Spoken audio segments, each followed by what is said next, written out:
How to Become a Straight A Student. By Cal Newport, author. Summary.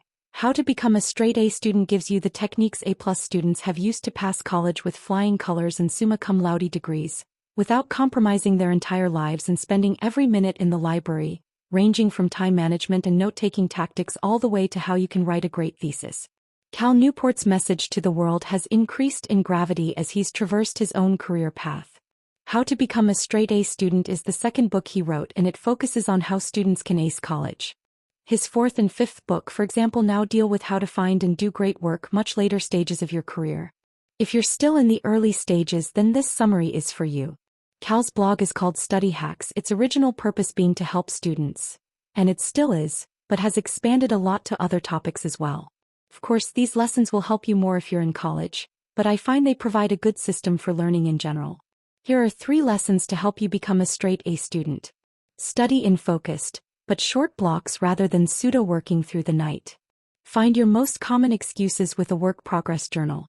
Quickly navigate your way through exams with the 3P approach. Do you have what it takes to be a straight A student?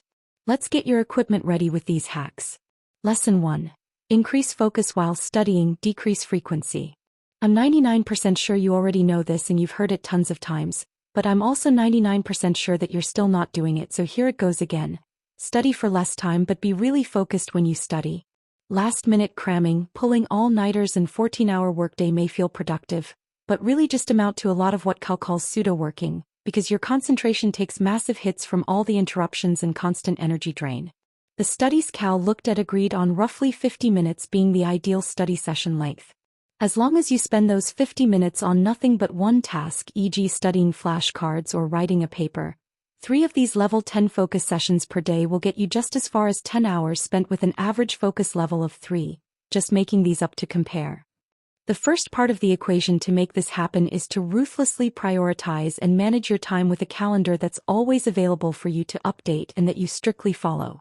Part 2 comes down to eliminating distractions. No phones, Facebook feeds, web surfing or snacking. Note, one of my longest blog posts ever shows you exactly how to eliminate 32 of the worst distractions you face every day. Lesson 2. Keep a work progress journal to uncover your excuses. This is really cool. I think Cal came up with it himself. It's called a work progress journal and it'll help you find and destroy the excuses you make in order to avoid your work. Here's how it works. Each morning, you write down your most important tasks, including classes you have to go to, exams you have to study for, homework you have to hand in, and even chores like fixing the TV or doing laundry. At night, you check off everything you've accomplished. Pretty standard, right? But now you have to give an explanation for everything that didn't get done. You can bet that having to write down, "I watched TV until 2 a.m. so I woke up groggy and couldn't focus," for the 3rd time really sucks, and you'll eventually show yourself that it's always the same excuses that keep you from doing what's important. Since it's hard to believe yourself when you say that you really can't change your late-night TV watching habits, you'll likely get tired of the excuse yourself after a while and procrastinating will become a lot less fun. Lesson 3. Use the 3 Ps to move through exams smoothly. When it comes to taking exams, even the most well-prepared mind can take a spontaneous vacation, leaving you in a panic because all of your hard-learned notes seem to have gone out the window. That's why Cal suggests having a step-by-step plan in place for every single one, so you don't allow anxiety to take over. Cal's recipe is called the 3P approach and it includes planning, proceeding, proofreading. In the planning section, you'll simply flip through the entire exam, take stock of what questions you have to answer, and map out a quick order of how you'll tackle the questions as well as allot some time to each of them. Keep a 10-minute buffer at the end though.